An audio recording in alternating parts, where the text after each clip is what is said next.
భయ్యా సన్నీ యాదవ్ మీద సూర్యాపేట్ పోలీసులు కేసు బుక్ చేశారనమాట. జనాల్ని ఫ్రాడ్ చేస్తున్నారు, ఇల్లీగల్ బెట్టింగ్ యాప్స్ ప్రమోట్ చేసి అని చెప్పేసి. జస్ట్ ఇమాజిన్ మామ, భయ్యా సన్నీ యాదవ్కి వచ్చినన్ని వార్నింగ్లు ఎవ్వడికి రాలేదన్నమాట.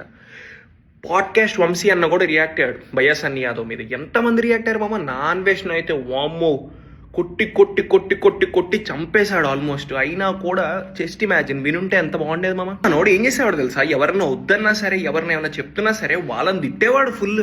ఎట్లా తిట్టేవాడు అనుకుంటున్నావు? చూడు ఇప్పుడు ఏమైందో. వినుంటే వాళ్ళ మాట బాగుపడేవాడు కదా. రావణాసురుడు గుర్తొచ్చాడు అనమాట. రావణాసురుడు చాలా మంది చెప్తారు సీతాదేవిని వదిలే వదిలే అని చెప్పేసి, ఆంజనేయ స్వామి కూడా చెప్తారు. అయినా కూడా వినడు అనమాట. లాస్ట్కి మొత్తం రాజ్యం పోయిందనమాట. ఎంతమంది వార్న్ చేశాం మామ? Just imagine. ఇప్పుడు సొసైటీలో ఎలా ఉంటుంది? ఇప్పుడు ఏం కేసు బుక్ అయింది, మోసం చేశారు, బెట్టింగ్ యాప్స్ ఇల్లీగల్వి ఇలా చెప్పేసి. అండ్ ప్రమోషన్ కూడా మనోడు మామూలుగా చేయడం అనమాట. కన్విన్స్ రమ్మని. ఎంతమంది మనోడికి ఫ్యాన్స్ ఉంటారు, ఎంతమంది సపోర్ట్ చేసే వాళ్ళు ఉంటారు, మనోడి మాట నమ్మి ఎంతమంది కుడిసిపోయి ఉంటారు.